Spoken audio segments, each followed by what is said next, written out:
The mortgage cliff, coming. Is it gone? Stay tuned. We're going to talk about it now.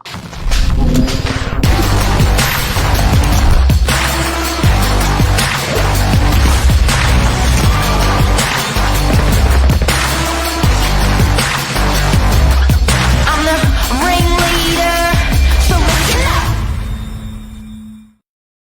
Good morning, Mr. Michael Silgic. How are you? Good morning, Mark. Good. How are you going?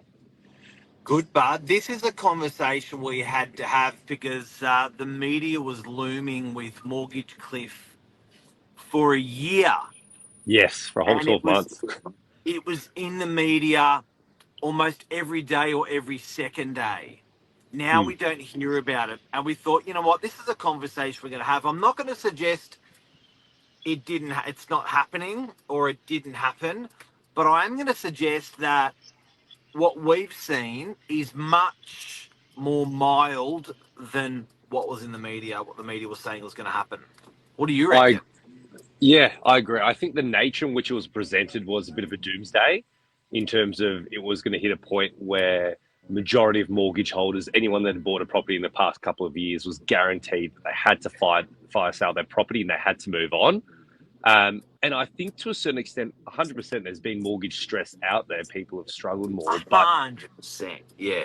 that it's not that that hasn't happened, but the nature in which the media portrayed this mass exodus of people moving out of property, I think that's where obviously it was completely different to what a lot of people expected, because people transitioned in ways that the media didn't portray. So it was just so what we've seen out there on the street. So we're dealing with banks, we're incoming banks, outgoing banks, we're dealing with purchasers, we're dealing with sellers, we're dealing with landlords, we're dealing with tenants. There's no doubt that the economy is a harder economy than what it was 18 months ago. Yeah, The clear writing on the wall was boys and girls. There was 12 sets of rate rises. And just quietly, I reckon we're going to get another one. mm, Um, by the end, I think they're going to spank us before Christmas to behave through Christmas.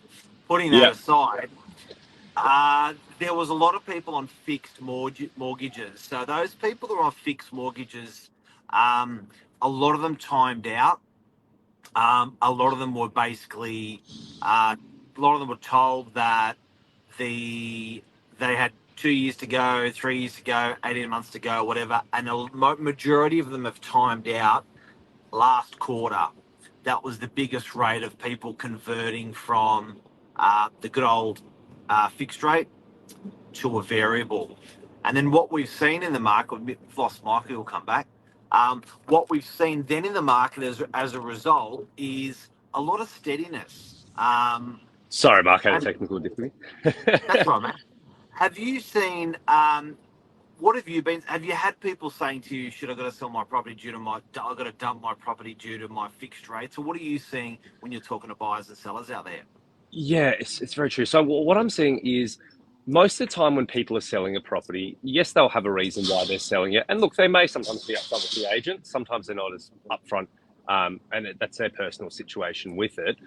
But the truth of the matter is, less people have been selling the past, let's say, 6 months than the 6 months before. As in, there's been substantially low stock in the market, and for whatever reason that might be, the factors behind it, and because of that low stock is what's kept property prices buoyant. People thought that when interest rates went up, more people would have to sell than people out there looking to buy.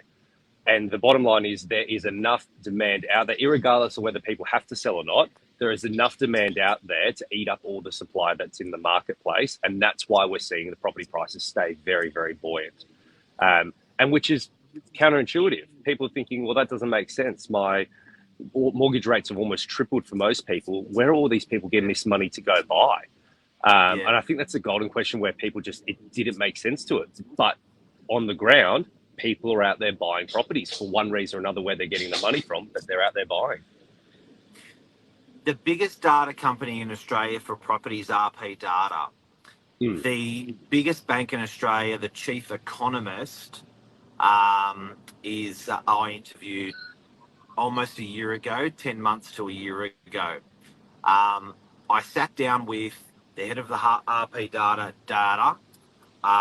Tim Lawless, and I sat down with with CBA chief economist, and I asked them this specific question, and the Mm. specific answer that I got that I thought was interesting from the RP data guy was, what are delinquencies doing?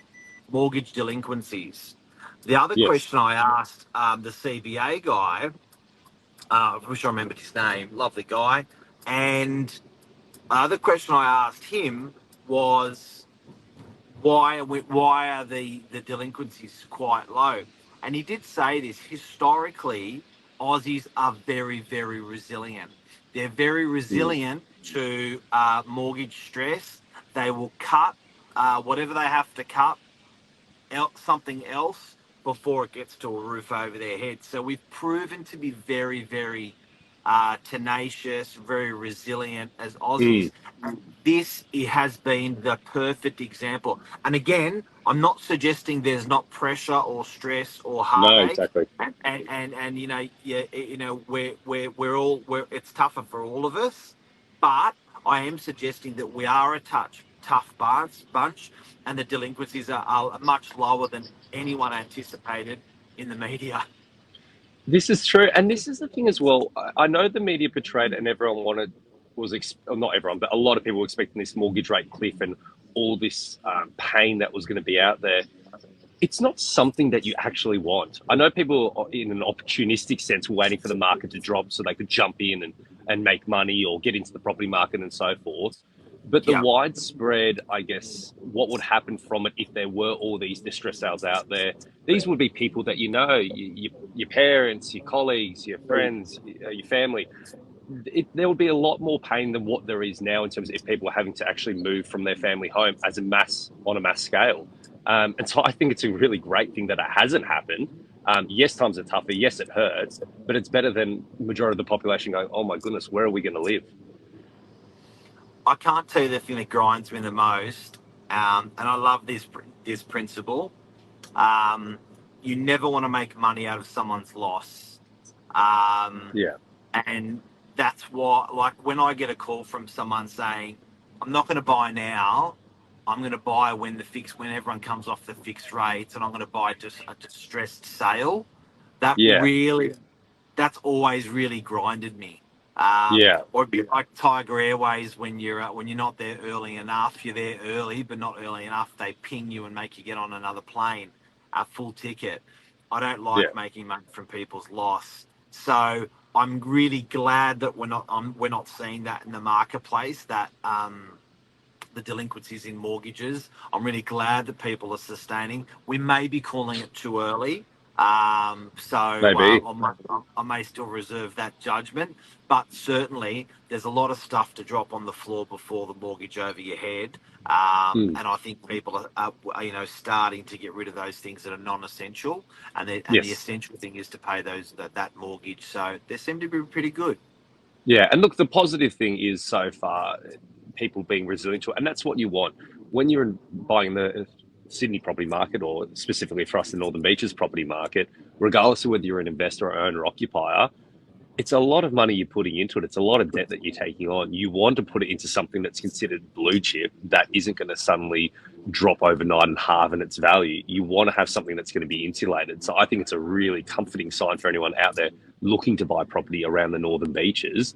Great news is historically long term, it always goes up, and short term as well, we seem to fare the storms quite well. Yep. And you know what? The haters are always going to hate. Hmm, it's true. But to not, There's always, and like, there's always that. There's always going to be people marking, in the top of the market, in the bottom of the market. There's always those people that are going there's to always a reason not to buy. There's always a reason not to buy. always, always. But you know what? You just do what you're comfortable with, and Correct. you just get into it, and don't go silly, and you'll always be okay buying a roof out of your head. Exactly. I reckon we do this again in 6 months' time and see how it all plays out again. Can you believe it? Yeah, and what I'm really interested in, there were so many stories about the cliff, the threat of the cliff, and the lack of stories about the reality of the cliff today. I think it's essential that, and I'm glad we did this because it's a good marker. And do you want to know a hidden secret? Say that again. Do you want to know a hidden secret? What? Most people, a lot of people that we've sold for over the past 12, 24 months since all this has started happening, a lot of people have made transitions early on. This mortgage cliff that was meant to hit, it wasn't a cliff. It was people slowly transitioning, making life choices earlier on. And there was a lot of people that I know were selling. They may not have told us so, but selling because of the mortgage rates, that wanted to adjust their lifestyle. And it wasn't in a distressed manner. It was an educated decision. Let's make that move. And then people have been doing it for the past 24 months, and that demand has been there to eat it all up as well. So I think that transition just came, but it was hidden. It wasn't in a way that people thought it was just going to be in your face all in one go. It's true. It's true. That's my guess. And do you want to know a secret? Yes. My car stinks. Oh no. Oh, What happened? I bought kimchi. Kimchi? Kimchi? Kimchi, you know what that is? I've heard the name. I don't know what it is. I think it's like a Korean cabbage thing that you sort of eat with meat. It's sort of like a sauce. Is it like fermented? Yeah, it's Oh cabbage. no. And it's awful. Anyway, that's a show. I'm making you spell it when I get in the office. But that's a show. That's the Mortgage Cliff. Michael, thank you for coming on. This may be, I think, your second last or last show. Second last. Oh, I'm going to make the last one special. We will. All right. Take care. Thanks, Mark. Thanks, See you, guys. mate. Bye-bye.